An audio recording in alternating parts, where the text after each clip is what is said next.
Hey everybody, it's not quite the storytellers, but I am Graham Nolan. Today I'm going to talk to you a little bit about a pet peeve of mine, and that is when writers put their own ideology ahead of the characters that they're writing. Now, for an example, Batman has been established ever since the Denny O'Neil era as a character that has a dislike for firearms, for guns. You know, the theory being that Batman would never use a gun because that was the weapon that was used to kill his parents. Sort of a childish notion, but be that as may, it is canon in Batman, and we expect that. Now, when Chuck and I worked on Batman, and Denny O'Neil was in charge of everything, this was Denny's thing, you know, and of course we weren't going to go against anything Denny said. He was the gatekeeper for everything that was Batman. Now, Chuck and I were both very pro-gun, you know, but we weren't going to insert our own politics into a Batman story when it's clearly established that Batman doesn't like these. So we did this great story with Deathstroke and I can't remember the other guy's name in the DC universe. Oh, well, Gunhawk was in it too, but there was another guy too, I thought, where Batman was left with just one option, and he had to use this rifle, and he makes this incredible shot. And we established the fact that Batman hated having only one recourse and having to use that particular tool to accomplish his goal. But he still hated him, you know. But what we showed was that a man like Batman, who would be trained in every discipline possible, because he has no superpowers, he's got to know everything and be trained in everything. So he would have a vast knowledge of the usage of weapons, even though if he didn't like to use it. So that's an example of editors that gatekeep the characters and writers that respect the characters for who they are. You may not have to agree with it or like it, but that's how it is supposed to be. So that brings us up to Marvel's announcement recently about Captain America not believing in the American dream. And that just really turned my stomach. I'm like, God damn, who are these people at these companies that are that don't care about these characters, that only want to push their own agendas? When Captain America was more successful than anything is when they made the movies and exposed the country to this really great character by going back to his roots. You know, and that scene with the Avengers where what's her name? The Black Widow says, you know, you might want to sit this one out, Cap. You know, these are gods. And Cap just suits up, looks back at her, and he says, there's only one God, ma'am, and I'm pretty sure he doesn't dress like that. And he jumps out the plane. I mean, I had chills when I saw that in the theater because I'm like, that's Captain America. They get who this guy is. He loves his country. He loves the American dream and what this country offers. So let me see if I can do this properly and share the screen. Now let's do this. There we go. Don't need to see me that big. Before we get into it, let's just say hello to everybody in the chat. Looks like we got a good crowd. Hyper Kaiju is here. Dr. Mask. Jim Cox. Hello. Hello. Pop Culture Avenger. Good to see you. Man of War 665. Neighbor of the Beast is here. JP Roca. Excellent. Cool Cotton. Zaid Comics. Dead Drop. Johnny Rando. Haven't seen Johnny in some of these chats in a while. Used to be on all the Western ones I was doing. Eric McIntyre is here. Yesterday's Fool. Sir Adro. Statistical Zero. Hello. Okay, I'll get to your... Matt Hogan says they're commies. JP Rogan says they are socialists.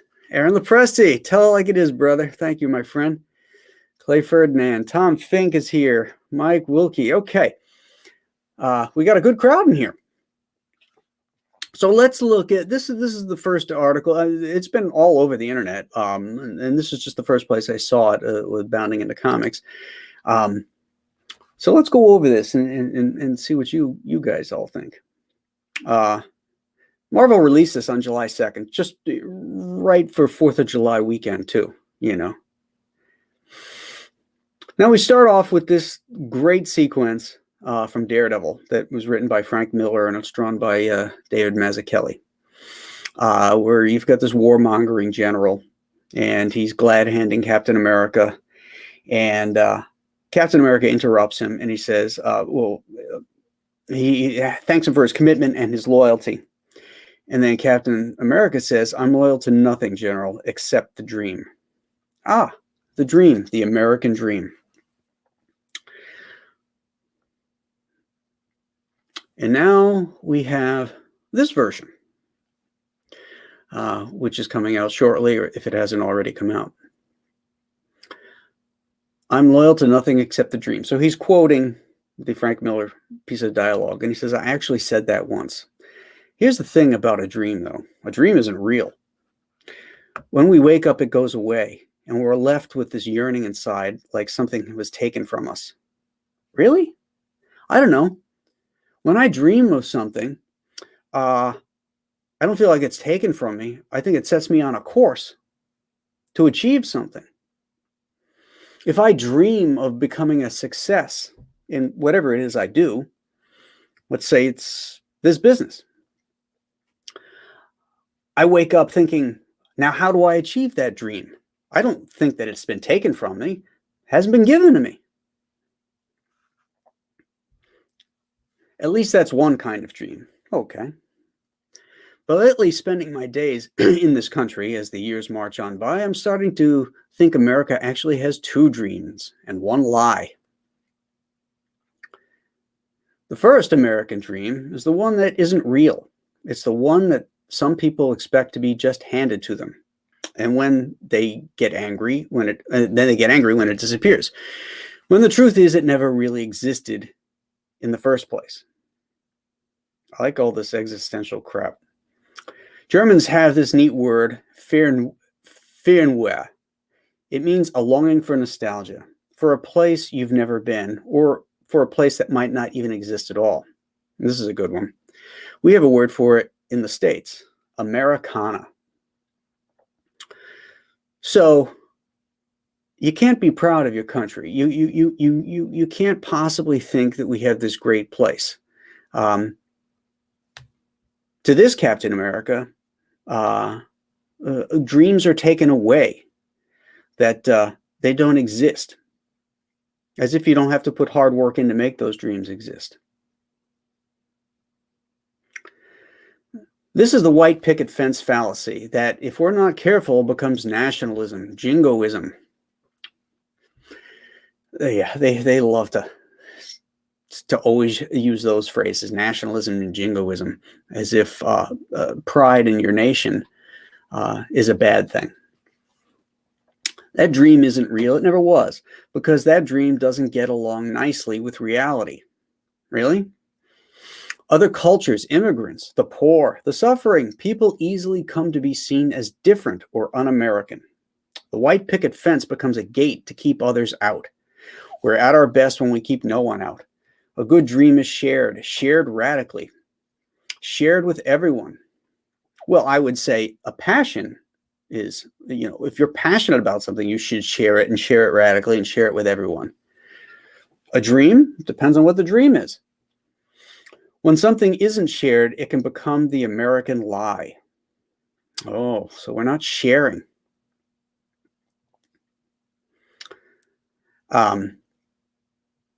We are at our best when we keep no one out.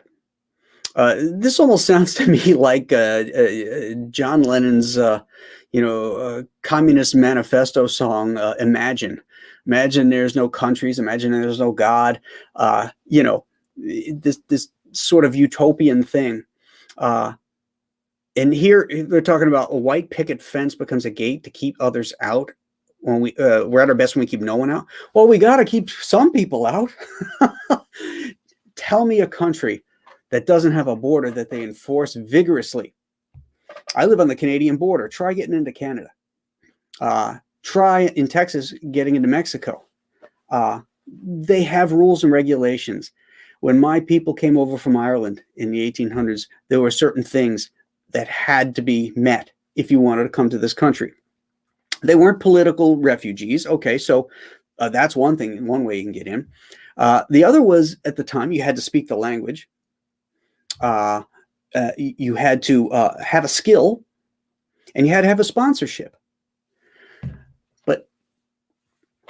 But that makes us bad, because we want people that can contribute to our society and make this nation great. But the way these guys are writing is if we just got to just tear down the borders whatsoever. We don't need any. Drives me crazy. The lie is a real problem because it comes in the form of an empty promise. A while back, we told the world they could come here for a better life, but too often we turn our backs on them. Instead of a dream, they get handed a raw deal. Then there's the second dream. This one's real, but we don't hold it or own it. Heck, we can't even touch it. We reach for it. We work, we toil, we struggle, we fight together. We may never reach it, but we never stop trying. That's my dream. The Smithsonian is putting on an special exhibit called Americans Who Fight. I tell you the truth, I don't really love the name, only because sometimes we fight and I feel like we could handle things other ways. Okay, that's not a bad sentiment. Maybe you should try and talk things out first. That sounds Captain America-ish, before you start lobbing bombs or throwing punches. That's completely reasonable.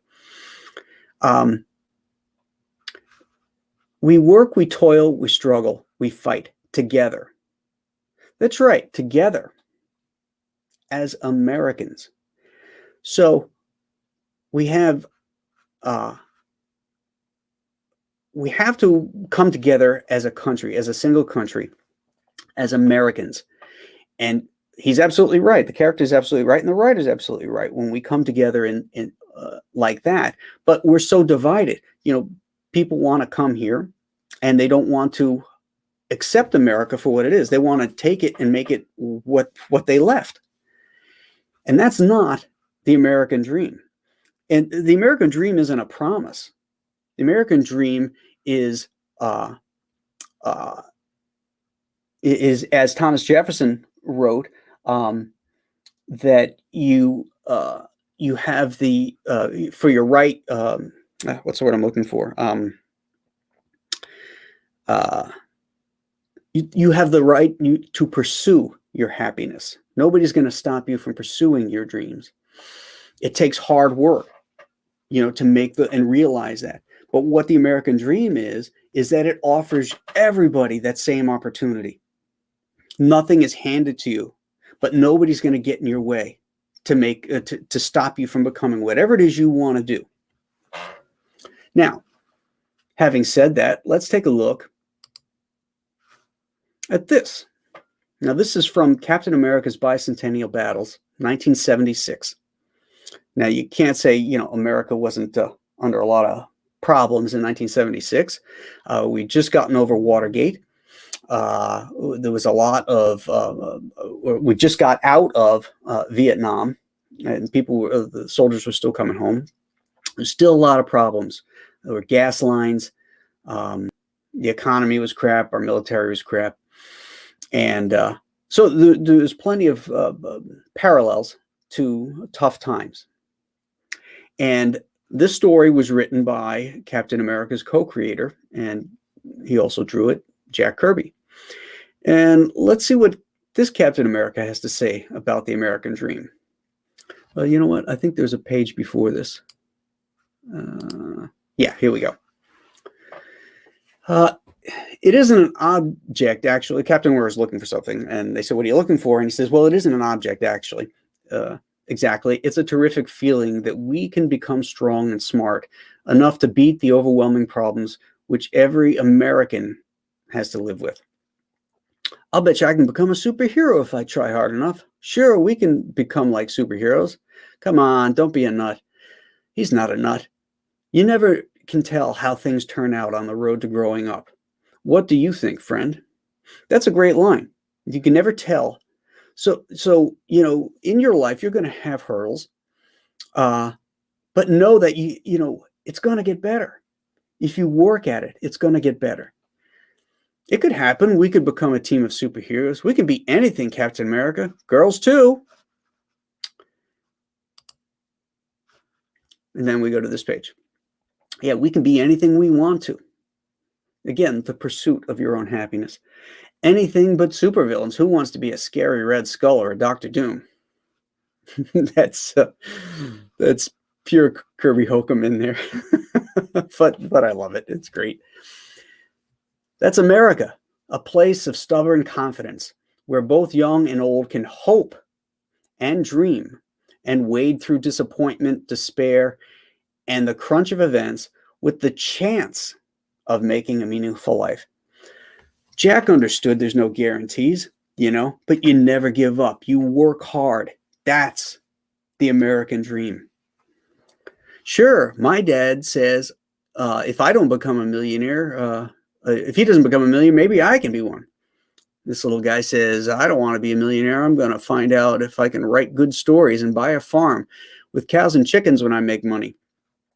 Things may get tough for me, brother, but that won't make me want to stop. Won't stop me if I want to make it. That's right. Things are going to get tough. I can tell you that right now. But you don't give up. You keep trying. You keep pushing. You push through till you get the other side. Like Winston Churchill said, when you're going through hell, keep on going. Shucks, I don't know.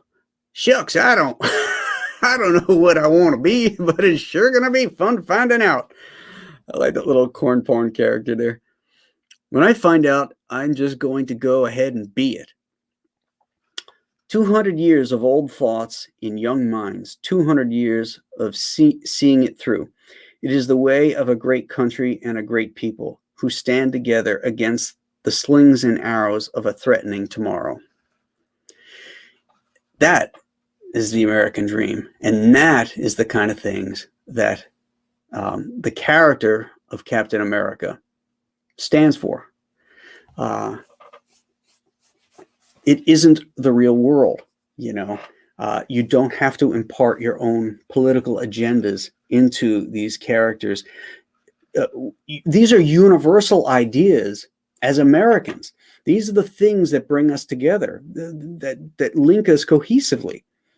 And a character like Captain America it should be inspiring, and should be inspiring to young people that would read these comics as well. They shouldn't walk away thinking, oh, Captain America doesn't believe in the American dream. What chance do I have?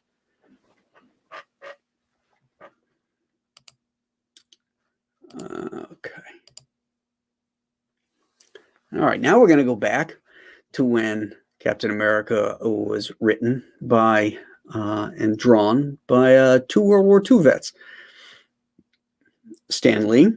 Now, Stan served stateside, and Jack actually saw combat in Europe. But I always love this panel here after Cap defeats the Red Skull and his armies and stuff. And, this is the kind of inspirational thing that I always loved from like Cap 100, I don't know, maybe through 145, something like that, whatever the Ramita ones were. Although those stories were pretty bad, but the artwork was amazing. But anyway, I'm digressing here because I just love the art and stuff. We defeated Nazism and all it stood for more than 20 years ago. More than 20 years ago. Kind of dates the comic. And here on this site, we did it again. Let this be our answer to the scoffers and the doubters, to those who think democracy has lost its resolve. Wherever the deadly specter of tyranny looms, the spirit of free men, proud and united, will drive it from our shores. And this is a particularly good one. Great Jim Steranko. I believe this is inked by Tom Palmer. But this is Stan Lee's copy. A man can be destroyed. A team or an army can be destroyed. But how do you destroy an ideal, a dream? How do you destroy a living symbol? Dream, ideal, symbol. Very important. Or his indomitable will. Will. The indomitable will for each and every one of us to overcome the hurdles that come before us and achieve that dream, that ideal.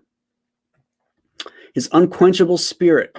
Perhaps these are the thoughts which thunder within the murderous minds of those who have chosen the way of Hydra, of those who face the fighting fury of freedom's most fearless champion, the gallant red, white, and blue garbed figure who has been a towering source of inspiration to liberty lovers everywhere.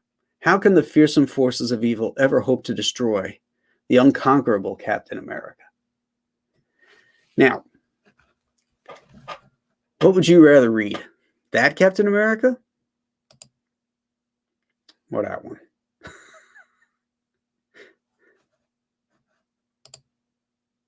Yeah, that's the thing. So, there we have it in a nutshell, my friends. I wanted to compare and contrast the way the Cap was portrayed by patriots, by people that love the country. Stan and Jack love this country and the opportunities that were placed before them and the things that they were able to do with their lives and their careers, the dreams they were able to fulfill. Now, not everybody's going to be able to do that. Not everybody's going to be able to fulfill their dreams. But, you know, the idea, all men are created equal in the eyes of God, but they're not created equal in their ambitions. And so sometimes people fail because they don't work hard enough for it, or they don't work smart enough for it. But that's not a reflection on the dream itself. You know, it's up to us too, to help our fellow citizens reach those dreams and to lift them up. That's what good people do. You know, it isn't. That's not on government shoulders. That's on ours as citizens and people. And Captain America has always been. Let's get that shitty image off. Let's go back to. There we go. This is great Steranko drawing. That's the Captain America we want to see. I lost my train of thought there because I couldn't stand looking at that picture anymore. But you get the point. The point being that, you know, every individual, the American dream does exist. And it's important for writers to understand that when they're working on a character like this. Now, let's say Bruce Banner, you're writing Bruce Banner. Maybe he doesn't believe in the American dream. You know, he's been shit on his whole life. He's been dealt some really bad cards. But even then, you know, the whole idea is these heroes need to be overcoming the odds. You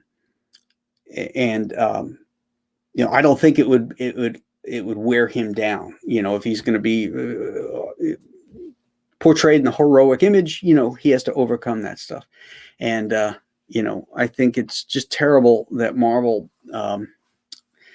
is doing this and treating the character this way, and not having somebody up there as a gatekeeper to, like I mentioned about Batman, to oversee this character, make sure that he's on track. You know, a character like this doesn't stay around this long if it's no good, if the character is no good.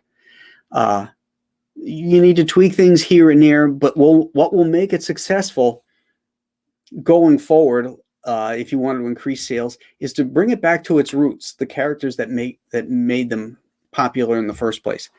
And that's all you have to do with Cap. You know, bring him back to his roots and don't tarnish him that way. I think it's a mistake, and that type of writing where the writer is inserting his own beliefs into these characters has got to go. And we're talking about corporate characters too. We're talking about these characters that were created by, you know, poorly paid creators, and the corporations own them. But at least love them, you know, the way that we love them. When I grew up reading, you know, Captain America, and I came across this stuff, you know, actually when I first started reading Captain America comics and comics in general, it was at the point in Captain America's career where he was nomad. So he had given up his Captain America identity and became nomad, and it had to do with they're tapping into the whole Watergate thing, and I can't remember what the catalyst was, but it was like somebody who was like a doppelganger for the president killed himself or something. You know, it was real, you know, topical, I guess, for 1975 or 74, 75. And even as a 10, 12 year old, I hated those stories. You know, I didn't know about politics. I didn't know about any of that stuff that was going on, but I know I didn't like them. I know I wanted to see Captain America. I didn't want to see him giving up and ragging on America. Even I knew that even then. Oh, hey, Comics Exposed. Thanks again. Thanks so much for the $10 super chat. He says, Graham, you speak the truth. So much garbage in modern comics. There are too many people in editorial offices that have no love or respect for America. Don't think that it'll ever change, unfortunately. Well, you may be right there, my friend. They have been infiltrated. Roger H. Thank you for the super sticker, Roger. Appreciate it.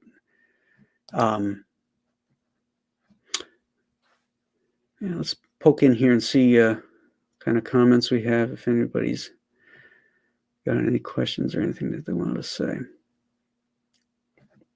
Johnny Rando says the father in Alien Alamo reminds me of Clint Walker. In size, he's big man like Clint Walker, but his face is based on actually John Krasinski.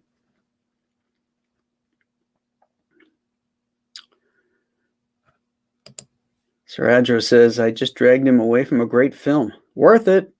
Okay, good. Wonder what the movie was.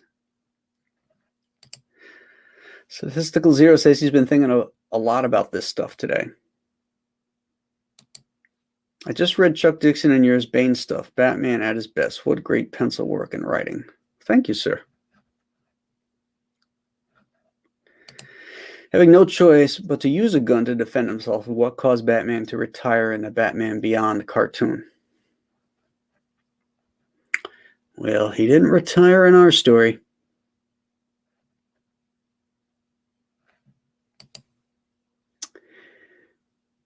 Gingerton. Hey, gang.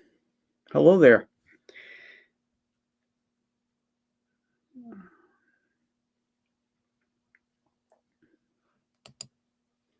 They're political ideologues who only care about their narrative and agenda, nothing else.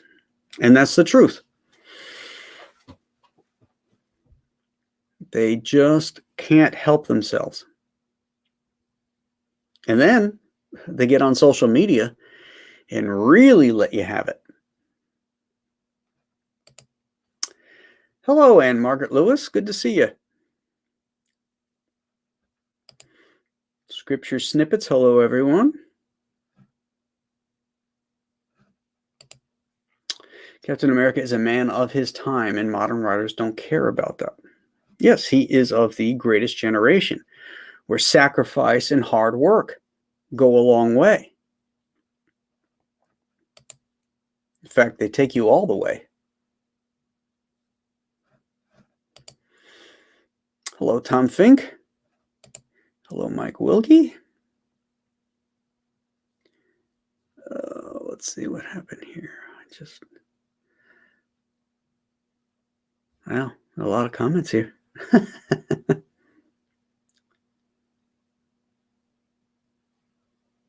I slid back too far. Sometimes it does that when I try to scroll.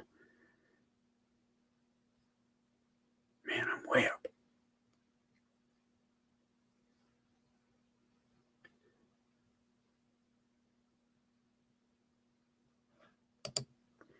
Any Jefferson quote is invalidated now because he owned slaves. Ridiculous. Yeah. You know, these people that fell asleep during American history don't seem to realize that Thomas Jefferson, in his original draft of the Declaration of Independence, had the slaves freed. And southern states, particularly led by North Carolina, wouldn't sign the document if that was in there. That was their peculiar way of life, as he called it. And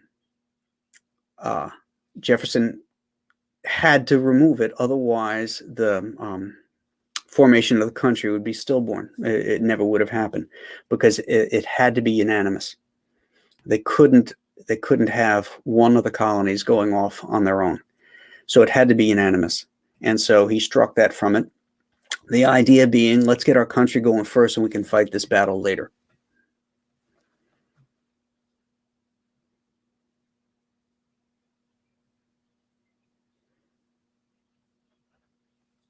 Holy cow, I'm way off. Okay.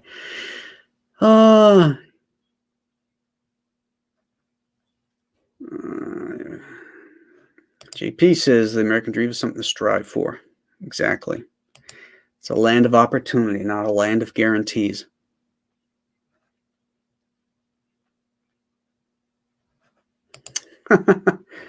Leftist ideology is full of contradictions. They want unity while also promoting division.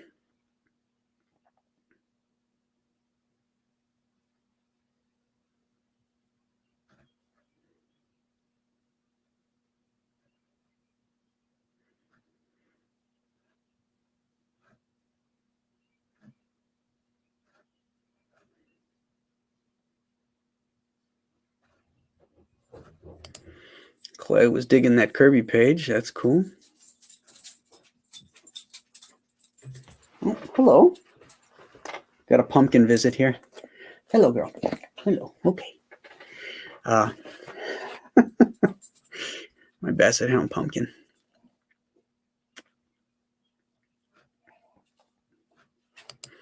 America is great because of our upward mobility. In most countries, you were born and you die in the same social class. It's very true.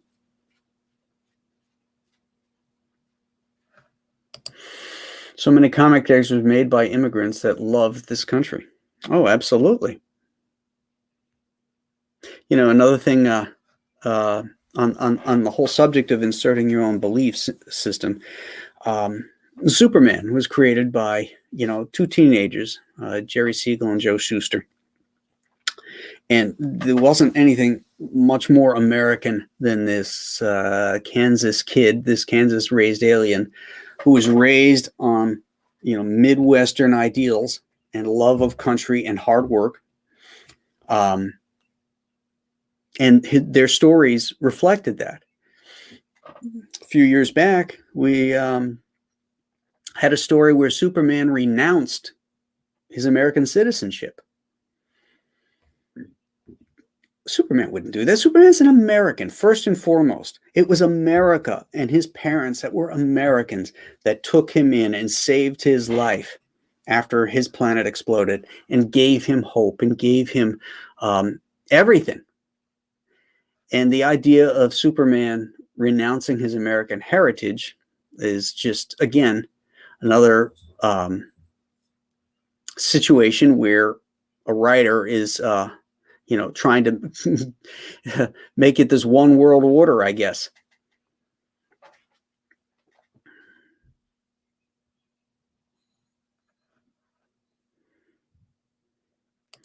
Zade Comics says, hit that like button. Yes, there's a lot of new faces in here, so if you haven't subscribed to my channel, please do so, so you don't miss any of my streams.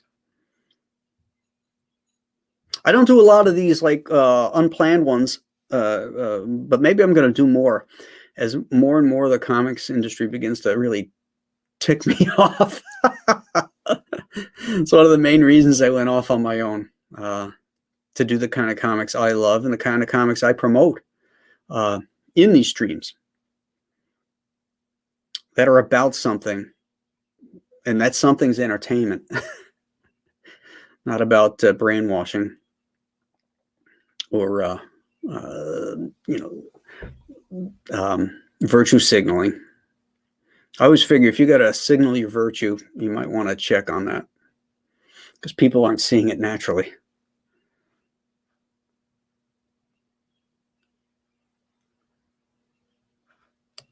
This is very true. In Kirby's day, people immigrated here as literal peasants, and within one generation, their kids were doctors and lawyers.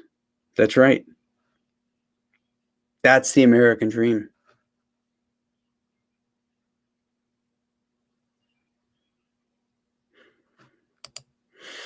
In difficult times, people need to hear a message of hope from people they look up to. Be it a cartoon or a real person, doesn't matter.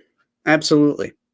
Absolutely. When I was a young kid reading these comics, I looked up to them for their heroic ideals, the things that they sacrificed and did for others, the obstacles that they overcame in life, whether it's Peter Parker in high school or Batman dedicating his life to making a world a better place than the one that took his parents. Those are powerful messages for young minds. And these are the kind of things we should be instilling in them.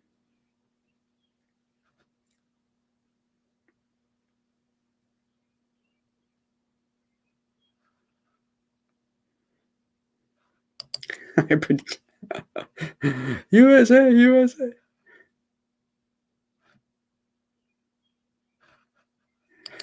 Answering Stan's question, how do you destroy a dream? Hire an SJW. That's funny.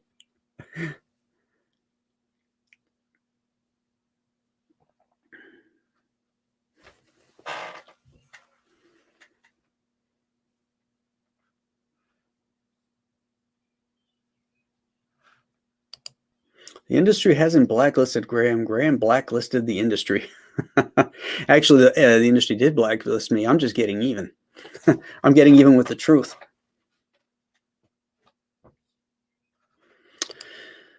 I believe this is nothing more than a marketing ploy to garnish attention, which it has done. A character losing faith in their cause is not a new form of storytelling. Fox Mulder stopped believing for a reason or so in the X-Files, but he was back chasing UFOs eventually. PR stunts like Blue Superman, Female Thor were nothing more than a way to get the books covered in mainstream media. Controversial changes are the only way to do these days. I have no doubt Cap's view on him ran out of space. But I get the gist of it, Jeff. There's other ways of telling good, compelling stories.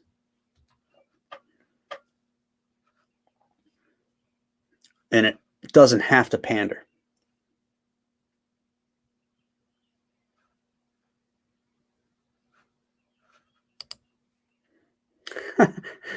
Graham is the Chuck Norris of comics. That's right. I don't do push-ups. I push the world down.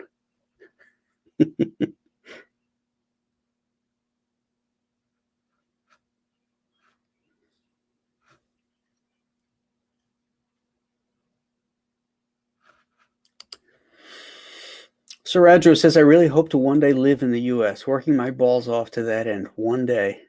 Well, I hope you do it, sir. And a hard worker like you would be welcome here for sure. Where are you from? Post that later, further down. Well, what country would you be coming from?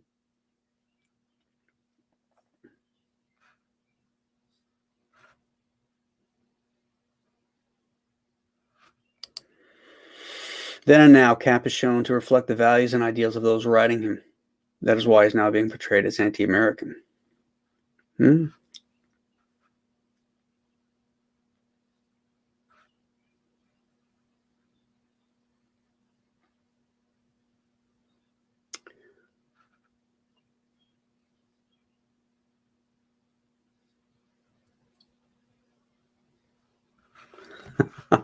you must be from England or Australia because you called us Yanks.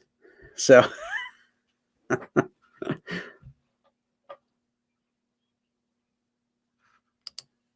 there's only one Captain America man that I'm pretty sure he doesn't act like that. And that is true.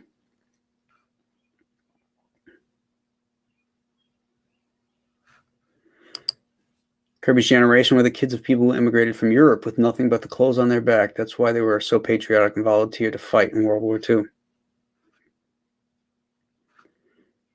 They loved the opportunities. that were here. They had it tough. You know, my people had it tough when they were here too.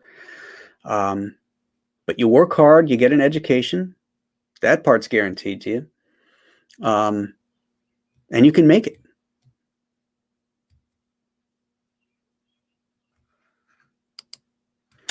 If I'm going to hold court on Captain America, I would expect Graham Nolan to write a Captain America comic. I don't think that's going to happen anytime soon. Yeah, wait a sec. Let's listen and see if my phone's ringing. No. Yeah, it's the same as the last few years. It's just not ringing from these guys.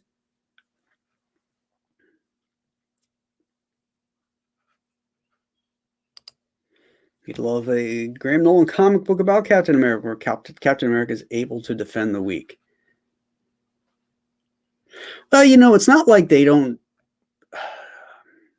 show Captain America defending the weak.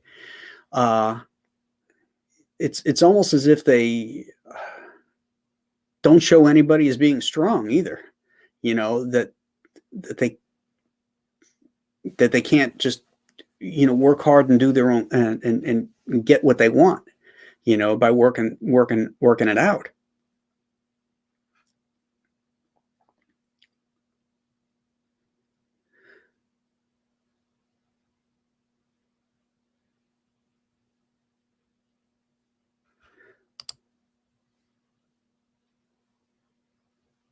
Okay, I covered that already.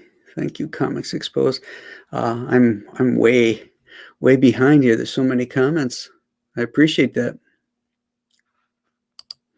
Frank Fosco, the latest Cap has gone into indoctrinating and propaganda to poison minds.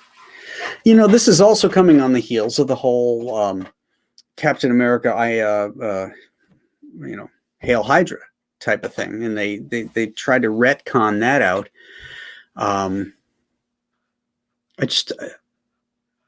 I'd like to see the sales numbers on these things, to be honest. I can't imagine they're that great. I mean, let's face it, the top selling stuff right now, and I'm not even sure what books they are, but they're in the 100,000s, you know, the low 100,000s. The point I always like to make is that Charlton Comics, who's out of business, the cheapy comic of the comic industry, used to cancel books at 200,000.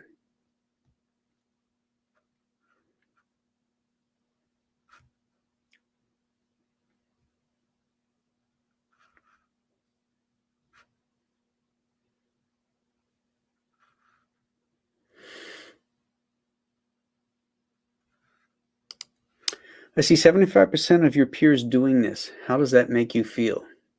By doing this, do you mean putting their own ideology into these comics? I'll address that question like that. My beef is what we're talking about here are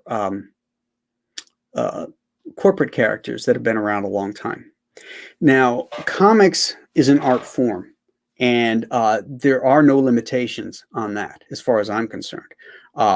You can do everything from,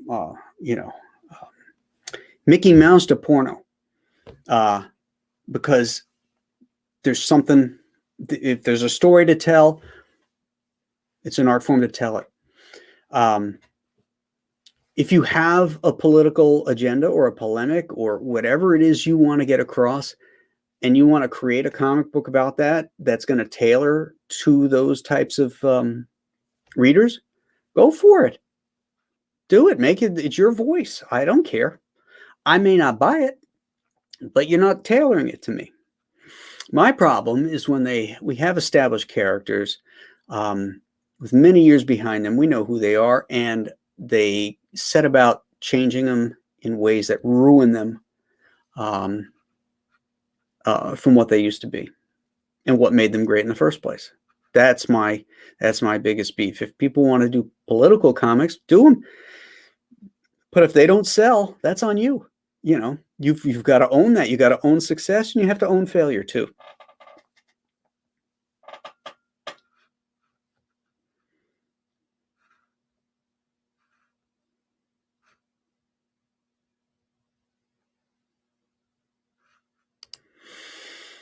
Christopher Juliano says he loved Ed Brubaker's run. He kept the character current, and it read like some of the best spy films. Absolutely. And you had Steve Epting and Butch Geist doing some incredible artwork on that too.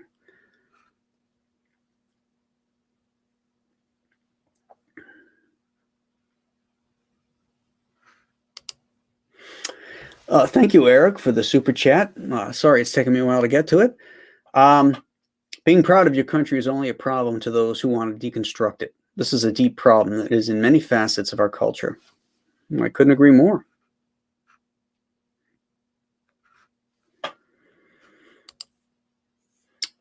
With leftist actors, leftist writers, and publishers trying to inject their own agenda, it really sucks to see these characters being misused to indoctrinate young minds.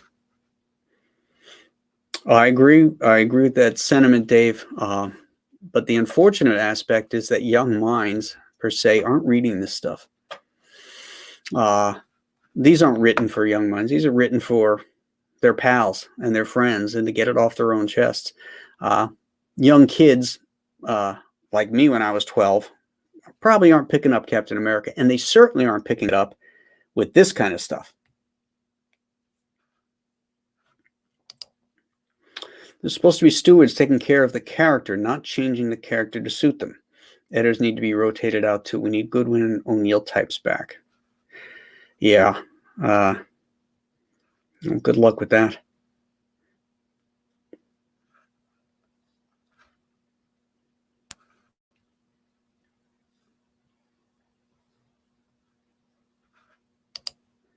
Hey, Hyper Kaiju, thank you for the $2. Graham, tell us more about Two-Fisted Manly Tales.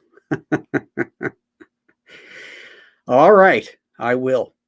It's actually called Giant Size Two-Fisted Manly Tales, and it's going to be the next book out from my publishing arm, Compass Comics, and I can only describe it as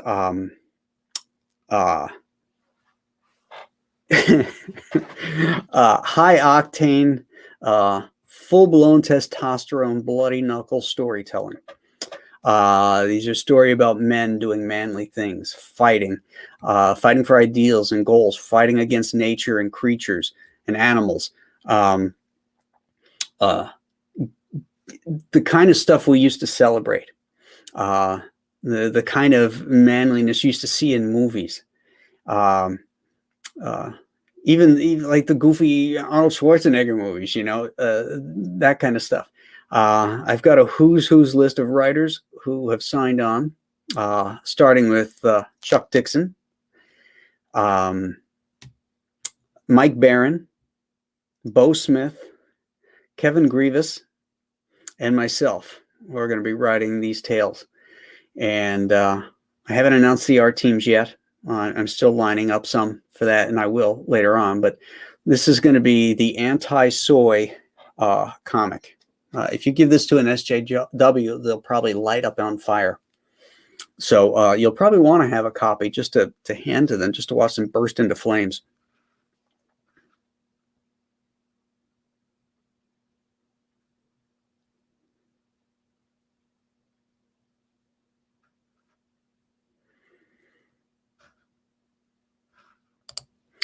Eric, my family came from Portugal in the 40s. They lived in a barn on the farm they worked on in Northern California.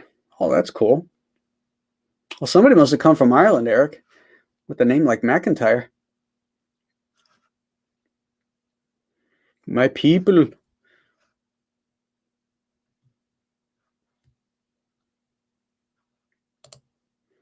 Does Comicsgate need a patriotic character?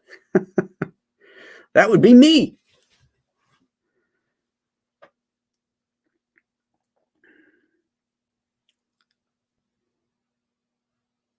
Oh, Man of War, I'm sorry I missed this. You know what happens as I scroll, like I try to scroll slowly, but if I go too fast, it'll just bump me all the way to the bottom. And then I got to go all the way back and find out where I left off. So I know you posted this a while back, and I apologize for not getting to it. So thank you, Man of War 665, Neighbor of the Beast, for this wonderful super chat. Being on the wrong side of 50, there is only choice. There's only maybe one choice for Cap for me, and this new shit ain't it. Just recently rebag boarded my burn cap run. That was a good run with Roger Stern, and it was followed by a good run with J.M. DeMatteis and Mike Zack. That was a really nice period for Cap. It's probably the best period since Stan and Jack left.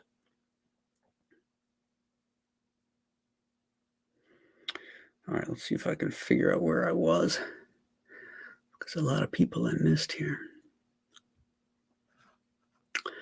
Rob Young says, I'll just collect Chenoo and Compass comics. And there ain't nothing wrong with that, folks. Okay. Let us stop the screen. I feel like Patton here. Look at this. And like Patton's Third Army, I'm plowing through this subject.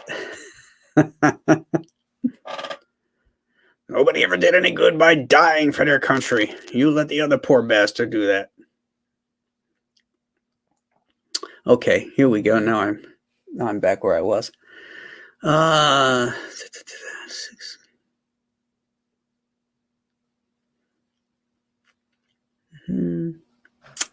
okay. This when Pumpkin popped in. Hyper Kaiju has seen Pumpkin pop into my streams before.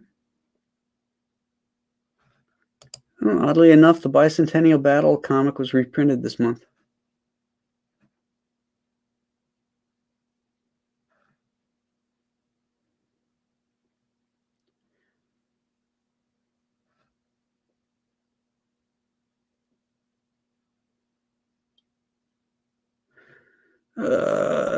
Chud Baby. First he says Siegel's original Superman stories were about innocent science fiction, maybe? Is that supposed to be? Not really patriotism. Well, yes, that's true. That's true. It was the late 1930s. It was more about helping people that were in the Depression and the things that they were going through. The stories revolved around poor business practices, wife beating, just social issues of the day that Superman would deal with, because he wasn't that super then either. He was slightly more powerful than maybe Doc Savage, who was his inspiration.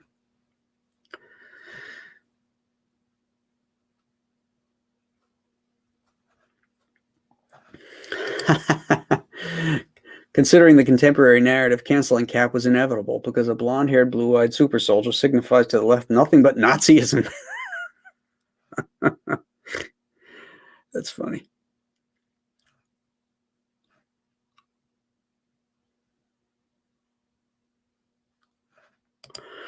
Thomas Tenney says an old adage, any press is better than no press at all. I mean, people are talking about it, so mission accomplished by Marvel. Well, let's see if that moves the sales figures, because that's what it's all about. I realize that more conservative people were much nicer and more generous. That's absolutely true. They just don't go around bragging about it. They don't say, oh, I just gave to this charity. I just helped this GoFundMe, blah, blah, blah. They just do it.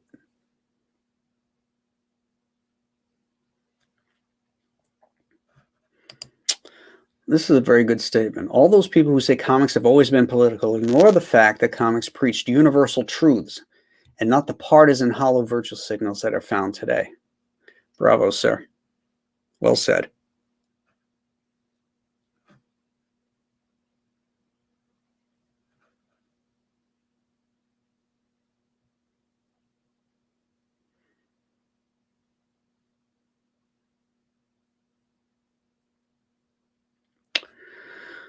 Okay.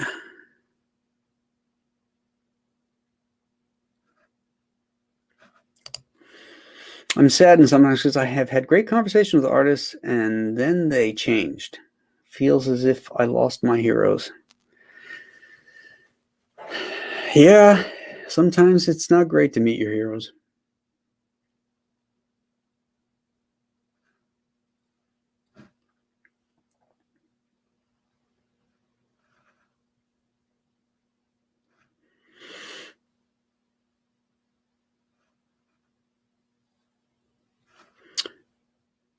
Okay, here we go. Now I'm back where I was.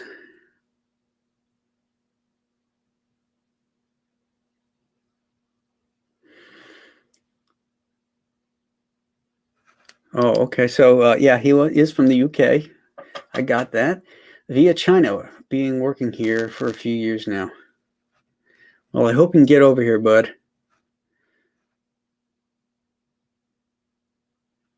Rabian says, good luck. It's a wonderful country despite all the drama currently. It's the best in the whole wide world. Yes, sir. Because it offers you unlimited potential.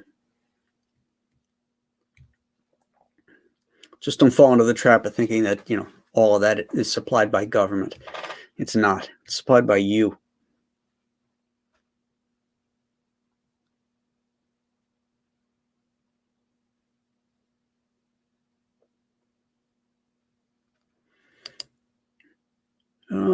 Sorry, that was way arrogant. I apologize, but still, I know your Constitution. I must have missed something. I didn't see anything that sounded like that. It's all good, brother.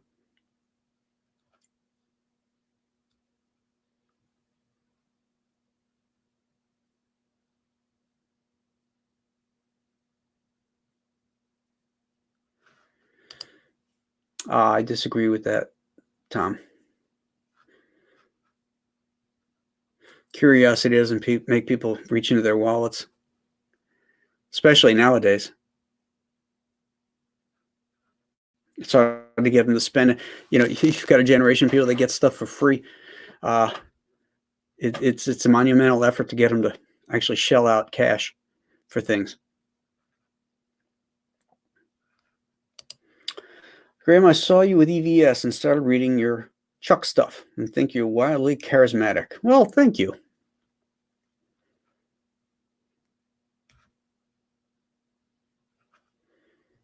Wildly charismatic. I like that. I might have to use that as a tagline for myself. That wildly charismatic Graham Nolan. I got nicknamed Captain America because I drew him all over my gear, even though his shield was a bullseye. I too read it during my youth. Missed those days. Yeah, I gave the bad guy something to shoot at instead of his head. That shield made sense.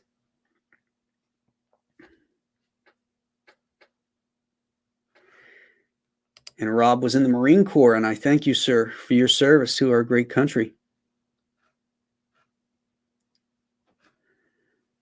Semper Fi, Rob.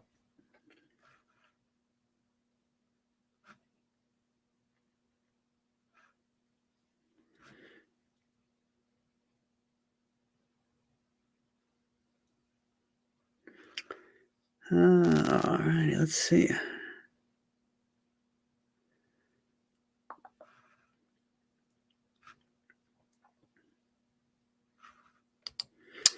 Oh, Richard Henry Lee, one of the original delegates at the Continental Congress from Virginia. I served in the Army and saw death firsthand, but a few trash U.S.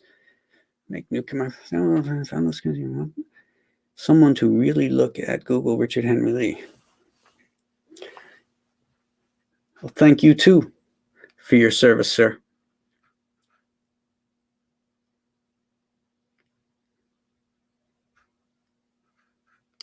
Can you even make Mickey Mouse porno? I had a teacher that was a Disney animator, and they used to, when Walt wasn't looking and they're, just goofing around, they used to make little porno cartoons.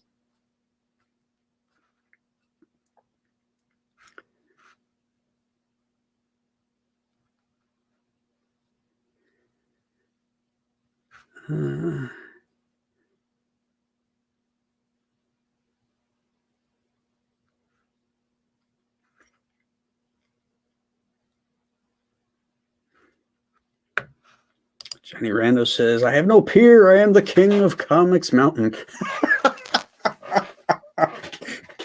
That's awesome. Billy, my boy. Great stream, just Graham on his own. We're finishing up the She Omnibus Volume 1 campaign launching this Thursday, but it's good listening to, and I agree with you 100%. Well, thank you, buddy. Billy is going to be my guest on the Storytellers on Wednesday. He has a new campaign launching soon, and he also has a sign-up form that we'll be talking about. So tune in Wednesday. Did I say Thursday before? I meant Wednesday. For the Storytellers with Billy Tucci. Can't believe I'm talking to Graham fucking Nolan. Legend. Legend in my own mind. God damn it, this thing jumped again.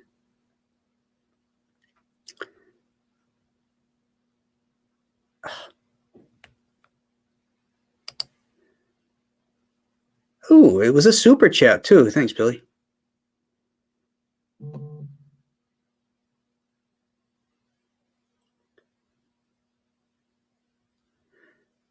I hate when it does this.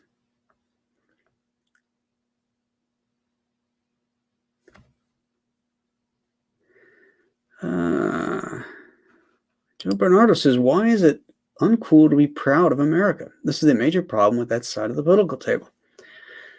Absolutely. It's almost like there's this guilt because they have it so good. Travel around a little bit, go to other countries and find out, what things are like in other places. I have. Shane Aaron, I was listening to this on my car radio while getting my lunch and put my phone in my pocket when I went inside. When I was washing my hands, I was startled when I heard your voice coming faintly out of my pants. Well, I'm not touching that with a 10-foot pole.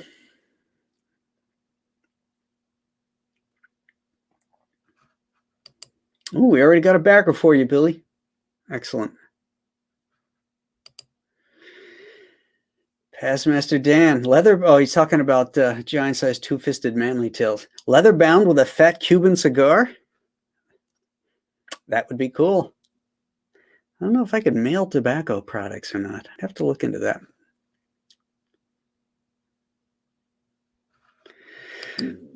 Stripling Vaughn, personally, I'd love to see you debate these current writers. You'd make them look like fools. I'd be wasting my time. I'm not going to change their minds in anything. But, when they come at me or anything like that, I don't back down.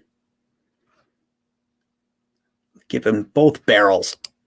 Statistical Zero, giant-sized two-fisted manly tails already has a backer. Me. Well, day one at least. Yeah, I'll have a sign-up sheet for that too, as I get more and more of it put together. I don't, there's so much to do still. I'm just teasing right now and letting people talk about it and know about it because it's going to be really, really cool. Serradro says he can't wait. Awesome. Arnold came here because there weren't opportunities to live his dream in Austria like there were in America. Yeah, I mean, Arnold, he definitely extols the American dream every chance he gets, and he's really good at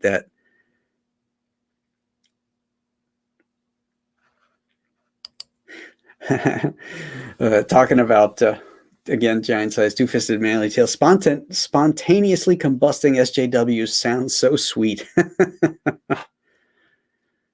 It's like the smell of napalm in the morning.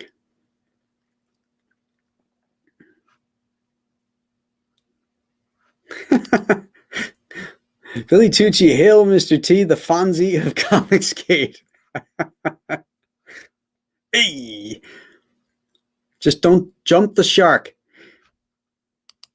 Oh, that explains it. The old man comes from the old country.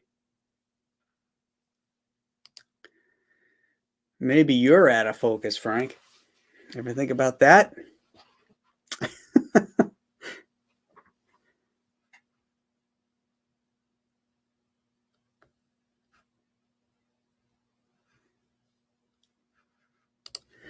As an Army vet, when I hear Captain America, to me it's an avatar of a set of ideals which this nation was founded. That's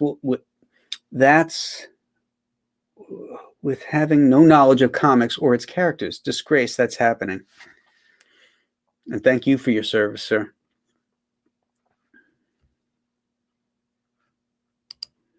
Oh, the cover that Zek did with Deathlock is one of his favorites. Yeah, that's a great cover. Mike's so good.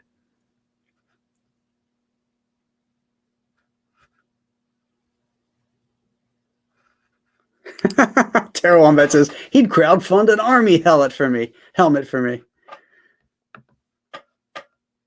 Yeah, that could be cool.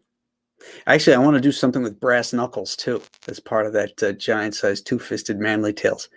You know, maybe have like a trophy thing and with a thing on it of brass knuckles. You know, as part of a stretch or a perk level. That could be cool. Ready for his Compass Comics beanie? Yeah, well, it'll be coming just at the right time in December when us bald heads are cold and we need to get them covered. Zaid Comics, great stream, Graham. I'm working on more stories for my character in the Lost Pages universe, who is a patriotic vigilante named The People, CG's Patriot. Excellent. Excellent.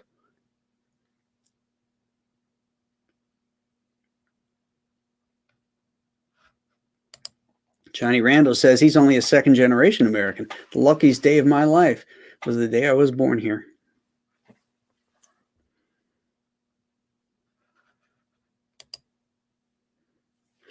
At least we still have Graham and Chuck. The dynamic duo. Oh, man, yeah. Old Glory. Mike Wilkie says, great topic. Bravo.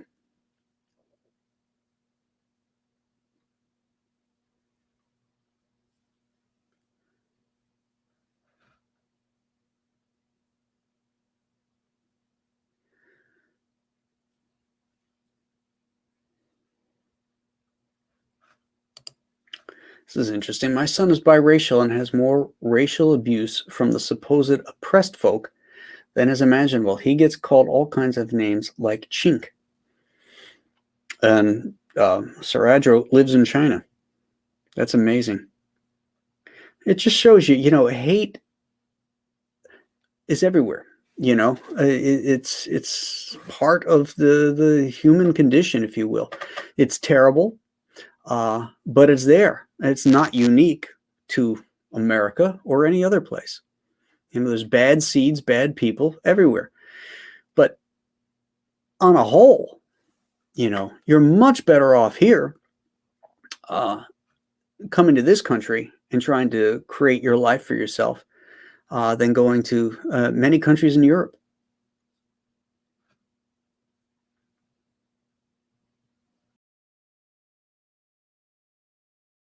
In this country to be absorbed into the country, become an American. There are other countries where it doesn't matter how long you've been there. You are not fill in the blank, French, German, whatever, Chinese. You are not that, and you never will be. And there's a divide. Whereas here in America, we're all from somewhere. We're a melting pot, a stew, more like. With various different pieces in it. But when we all come together, it's a wonderful dish.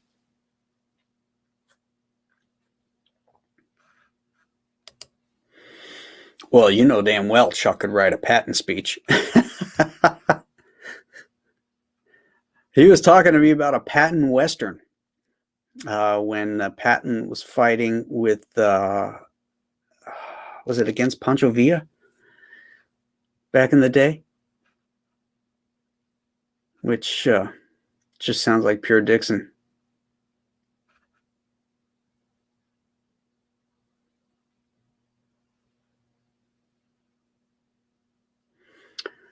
Let's see here.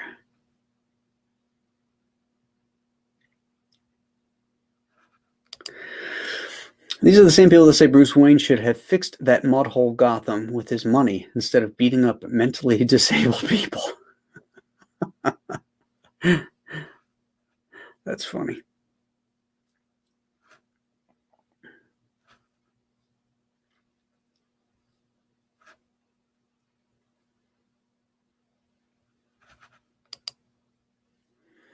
Problem with the modern writers is they've lived in an America that's always been prosperous. They've never suffered as those like Jack and Stan did. So they don't see what makes America great.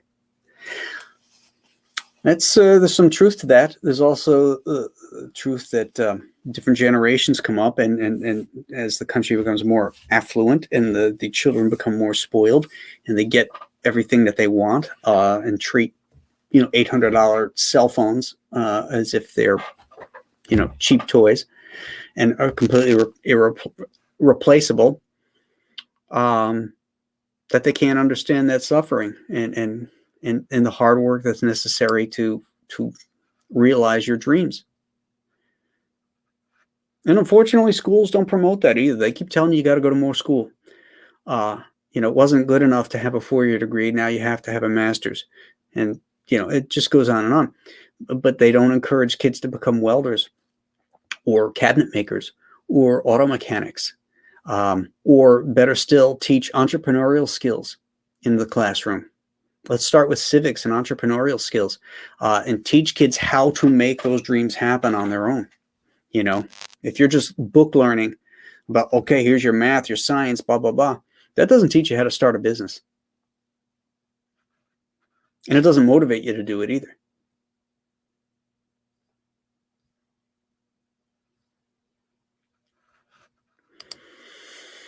NRG Comics says, sorry I missed most of this discussion. I love the recent pencils that you shared for Alien Alamo. Thank you, sir. Much appreciated. Oh, this fucking thing jumped again. Oh my God, I hate when it does that. Now it takes me forever to figure out. Scroll back to where I was. Oh, okay, here we go.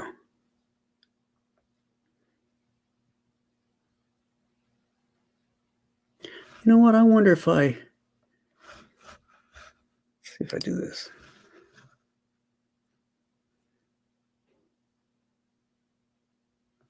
Yeah, let's try scrolling on the YouTube Studio and see if that works out better. Well, the only problem is I can't put everybody's stuff up on the... I can't do that. Always knew Neal Adams was rough. Experienced it myself. His live videos past year have awakened me to a mind not well engaged with reality. It's a major influence for me to draw. He's fallen otherwise. Oh, that must be in reference to Meeting Your Heroes.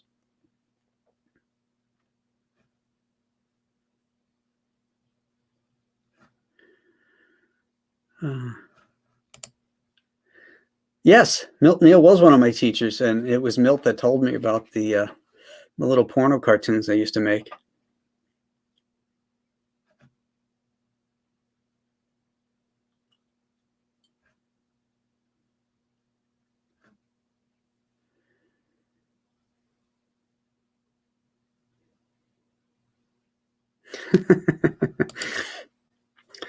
Graham, why do you represent the left taking over comics? Or resent the left? I mean, aside from every magazine, every newspaper, ABC, CBS, NBC, HBO, MSNBC, CNN, PBS, NPR, music, movies, academia, and late-night comedy shows. What other platform do they have? Well, you got me, Robert. I guess I'm just being selfish. Graham would be fighting an army of straw men in a debate. I would just go in and strangle him. Shut up. Enough with your silly talk.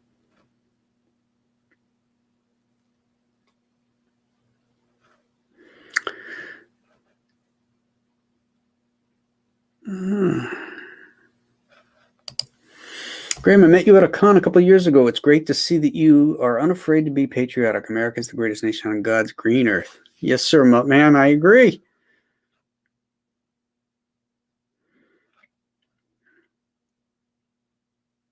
And here's a non sequitur. As a Doc Savage fan, how did you like the movie? It wasn't a very good movie.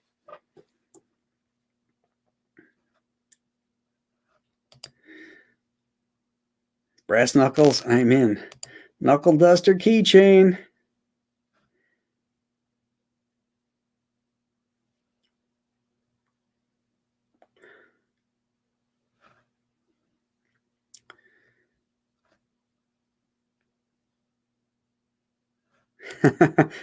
I just put a live grenade in the package for giant-sized two-fisted manly tails. What's the worst the USPS will say?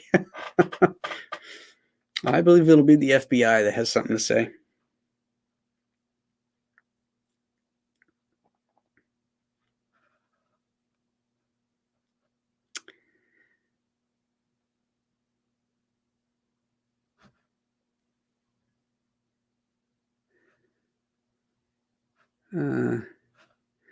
Speaking of Graham and Chuck, keep that competition going and sub to Graham. I think Chuck's manga comments pushed him ahead. Oh, is that right?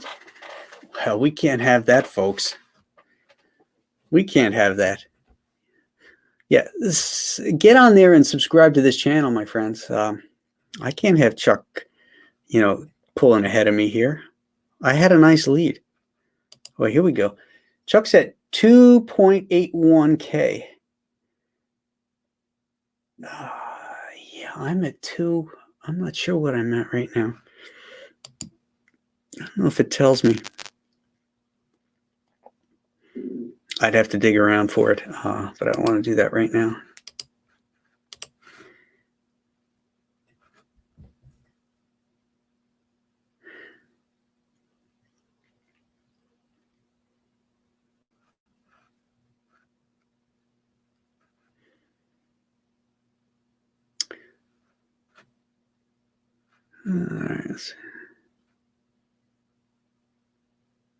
Yeah, so it was Pancho Villa. Okay, I thought so.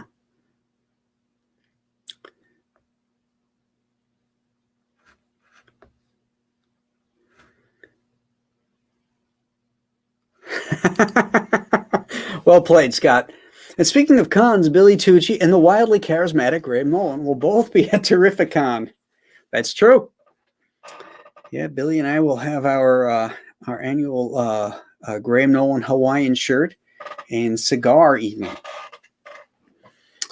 So if any of you guys are at that con, meet us down in the elevators in the lobby. Bring your cigars, and we'll all go out and have a stogie together.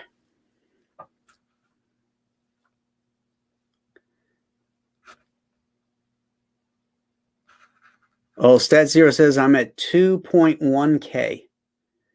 Oh, okay. So Chuck's got about, what, 600 ahead of me? Quick, say something controversial. Gee, I thought this whole stream was controversial.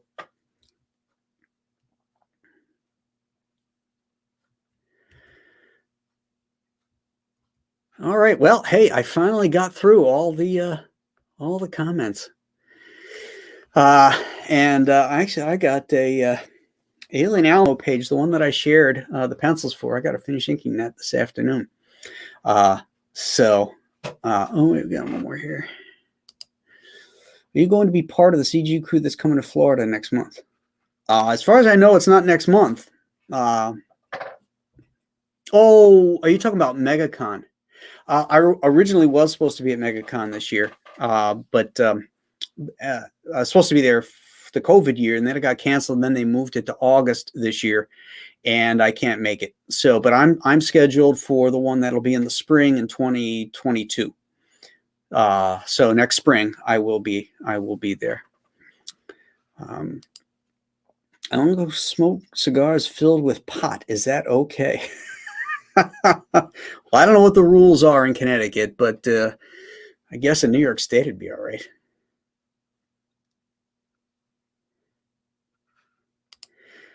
Shane Moore here. Much love and respect. Keep speaking the truth and standing up for what's right. I've not started touring again. I think 2020 for me. See ya on the circuit. Sounds good. All right, my friends. I want to thank you for tuning in. and listening to me blather on. But it was a burr sticking in my craw, and I needed to get it out there. And tune in Wednesday for the Storytellers with Billy. And Billy and I always have a fun time together, so that'll be fun. Until next time, I shall see you. Have a great day. Bye now.